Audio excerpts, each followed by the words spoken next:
CBSE class 10th और 12th के students के लिए एक इंपॉर्टेंट अपडेट निकल के आ रही है। उनकी सबसे बड़ी समस्या है कि सर हम लोगों की जो मार्कशीट्स हैं उन सभी को फिजिकली रखते हुए बहुत ज्यादा प्रॉब्लम्स आती हैं, कई बार वो खो जाती हैं, फिर हम लोग उसको रिप्लाई करते हैं, बहुत सारी चीजें होती हैं। लेकिन अब स्टूडेंट की जो प्रॉब्लम है उसी का सोल्यूशन लेके आज सीबीएसई आप सभी के सामने आ गई है। कुछ टाइम पहले आप सभी को पता है कि नीट एग्जाम के अंदर अपार आईडी का जिक्र हुआ था और उसी को लेकर यहां पे सीबीएसई ने क्या किया, एक नोटिफिकेशन रिलीज कर दिया है। अब उस नोटिफिकेशन के अंदर क्या बोला गया है, किस तरीके से सारी चीजें, तो चलिए जानने की कोशिश करते हैं। और जितने भी स्टूडेंट्स हैं जो क्लास 12th और 10th के हैं उन सभी को कहां से इसको अपना बनवा लेना है, किस तरीके से सारी प्रोसेस करनी है, उसके बारे में भी हम लोग यहां जानने वाले हैं। तो चलिए शुरू करते हैं। सबसे पहले मेन वेबसाइट पर जाएंगे, इसके बाद में आप सभी के सामने लेटेस्ट एट सीबीएसई का आ जाएगा और इसके बाद में जो ऊपर ही ऊपर वाला नोटिफिकेशन है जो आप लोगों के 24 तारीख को रिलीज किया गया उसकी बात है।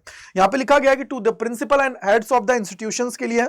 अब सब्जेक्ट क्या है बेटा, अपार आईडी है वो प्राइमरी आईडी स्टूडेंट्स की बनाने के लिए जो सीबीएसई एफिलिएटेड स्कूल्स हैं उनके अंदर ये आप लोगों के लिए नोटिस रिलीज किया गया।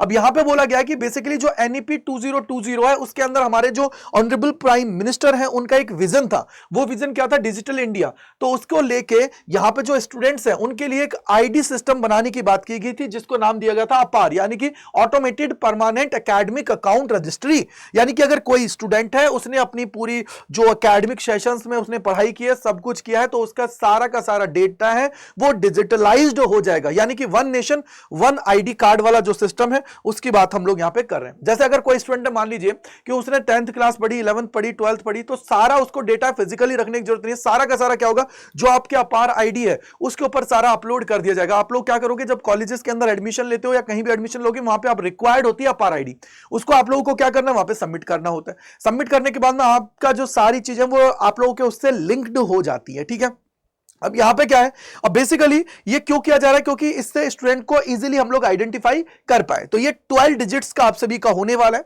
इसके अंदर आप लोगों का सारा का जो डेटा है वो सारा का सारा क्या होगा, रखा जाएगा। अब यहां पे देखो ये क्या है, to provide a unified record of student academic and non academic achievements, उसके लिए इसको यूज किया जाएगा। साथ ही साथ यहां पे बोला गया to enable data driven decision making for the personalised learning and effective policy planning, उसके लिए भी आपका काम में होगा। To support seamless transitions during inter school transfer और चेंज इन द स्टेट और डिस्ट्रिक्ट, वहां पे भी कोई दिक्कत की बात नहीं होगी। तो ये सारी कहानी इसके लिए की जा रही है। अब बेसिकली इससे क्या है, बहुत सारी चीजें हैं। अब इसको आप लोग कैसे बनवा सकते हो, तो सबसे पहले यहां पे बोला गया है कि जितनी भी स्कूल्स हैं उसके अंदर सबसे पहले पीटीएम्स कंडक्ट कराई जाए, यानी कि पेरेंट टीचर मीटिंग है वो आप लोगों की कंडक्ट कराई जाए, जिसके अंदर अपार आईडी के बारे में बताया जाए उनको, और उसके बाद में जो स्टूडेंट्स हैं उनको भी उसके बेनिफिट्स के बारे में बताया जाए। देन इसके बाद में क्या होगा कि जो टीचर्स हैं वो एक फॉर्म है वो सर्कुलेट करेंगे मम्मी पापा और स्टूडेंट्स को। तो वो क्या होता है, एक तरीके का कंसर्न फॉर्म होगा जिसके अंदर आप लोगों का साइन, आपके मम्मी पापा का जो साइन है वो वहां पे होगा। और इसके बाद में स्टूडेंट डेटा वेरिफिकेशन, यानी कि स्कूल क्या करेगी, उसका जो बच्चे का नेम है, उसका डेट ऑफ बर्थ है, उसके अलावा उसका आधार नंबर है, उन सारी चीजों को यहां पे वेरीफाई करेगी। और उसके बाद में वो क्या करेगी, UDISE जो प्लस पोर्टल है उसके ऊपर उसको क्या करेगी, फिल कर देगी। ठीक है, इसके बाद में क्या होगा, अपार आईडी जनरेट हो जाएगी। अपार आईडी जनरेट होने के बाद में आप लोगों को क्या होगा कि जो स्कूल है वो अपार आईडी है तो स्टूडेंट और पेरेंट्स को प्रोवाइड करा देगी। ठीक है, इसके बाद में क्या है कि स्टूडेंट चाहे तो डीजी लॉकर के थ्रू भी इसको क्या कर सकते हैं, वो बच्चे जो क्लास 12th पास कर चुके हैं तो वो डीजी लॉकर के थ्रू भी बना सकते हैं अपार आईडी, कोई दिक्कत की बात नहीं है। बट अपार आईडी जो आप सभी की बेसिकली होने वाली है, ये एक ऐसी आईडी है जिसके द्वारा स्टूडेंट्स का सारा डेटा है वो सिक्योर करा जाएगा। जैसे अगर आप लोगों को याद हो तो अब एक थीम चल रही है कि वन नेशन वन इलेक्शन पे बात चल रही है कि यार एक ही बार में इलेक्शन हो जाए जिससे सब कुछ खत्म हो जाए,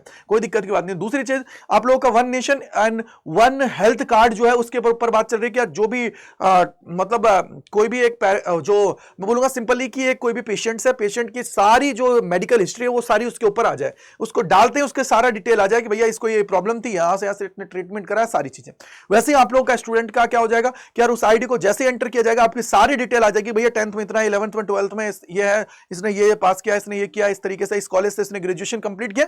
वो सारा डेटा है वो प्रोवाइड कराने के लिए और सारी चीजों को बहुत स्मूथ कराने के लिए ये बेसिकली किया जा रहा है। तो कमेंट सेक्शन के अंदर बताइएगा कि गवर्नमेंट के द्वारा ये जो आप सभी के लिए किया जा रहा है वो सही है या नहीं है, और क्या इससे आपको बेनिफिट होगा या नहीं होगा। और अपने जितने दोस्त हैं, फ्रेंड्स हैं, सभी को बता दीजिए कि इसका प्रोसेस क्या है, वो मैंने आप सभी को बता दिया है। ठीक है, कोई दिक्कत की बात नहीं है। बाकी इसके अलावा कोई भी डाउट रहता है तो कमेंट सेक्शन के अंदर आप लोग लिखिएगा जिससे आप सभी के सारे डाउट्स को दूर किया जाए। So thank you and bye bye to all, God bless you, जय हिंद, जय भारत।